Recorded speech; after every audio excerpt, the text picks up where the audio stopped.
donc dañuy sant yàlla di nuyu mbooloo mi fi taxaw yëpp di fi jiital monsieur le maire Amadou Diarra ay membre conseil municipal am de IF les directeurs d'école vraiment toute l'assistance ak journalistes yi di leen wax ni ndaje bi ñu fi dajale tey am na solo parce que dafa jëm si wàllu reprise bi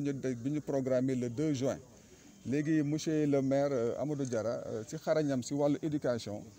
invité ñu si cérémonie de remise matériel bi nga xamante ni dafay dugg si protocole de sécurité sanitaire bi nga xamante ni ministère de la santé mi nga xamante ni ABM rek moom moo compté fi mu ne nii moo na ko jox pour ñu mën a aar xale yi ñu mën a ñëw jàng si xel mu dal si conditions yu mucc ayib moo tax li nga xamante ni nekkoon na si protocole bi monsieur le maire si xarañam si cadre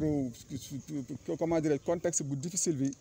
avec la rareté des ressources vraiment jëm na kéemtalaayam pour teewal lépp li nga xamante ni yitte woon nañ ko pour mën a tàmbali njàng mi ak njàngale mi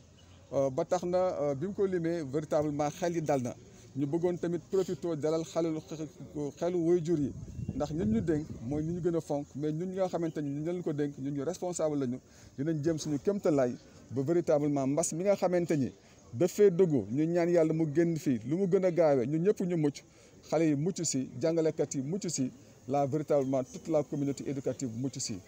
li ñu ci limal yëpp moom la ñu jënd indil ko tey indil ko inspecteur pour mu teg ko ci loxo directeur yi ñu teg ko ci loxo jàngalekat yi mu dem ci élèves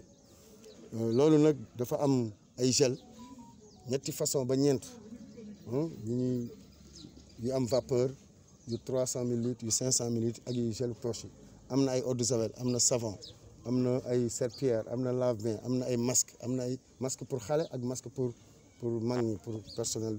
enseignant bi administratif maa ngi doon wax ne léegi am nañ fukki école ak juróom-ñeenti école publique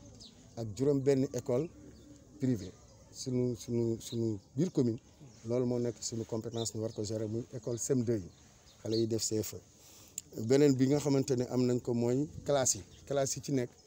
inspection liggéey na fi liggéey bu rafet ba nga xamante ne xale yi du ñu dankaloo classe bu nekk di am lu du weesu ñaar fukki xale boo ko gisee day nekk ñeent fukki classe ak ñett personnel enseignant bi nekk nañ à peu près boo ko booleeg personnel administratif yi ci l'ensemble des personnels publics ak privés ñaari téeméer ak juróomi personnel. élèves yi nga xam ñoo nekk classe d'examen candidats yi ci CM2 yi nga xam ñun la ñooy la jël nekk nañ juróom-ñetti téeméer ak juróom fukk ak benn donc loolu mooy wane ne suma staff liggéey nañ ak inspection ba xam données yëpp ba mun ñu ko proposer ba ñu xam ñun li nekk suñu mbagg lan la ba ñu mun ko jël en charge. mais rafetlu également conseil communal de la jeunesse ak amicale des étudiants élèves de Pikine Nord engagement bi ñu jël ba ñëw parce que li ma tiital du élèves yi bu ñu ñëwee ci biir école bi ak ci biir classe bi foofu ay kilifa fa nekk xam nañ li ñuy def xale yi déggal nañ leen mun nañ leen yor pédagogiquement ci seeni stratégie de management mais diggante kër ga ak école ba moom lay tiit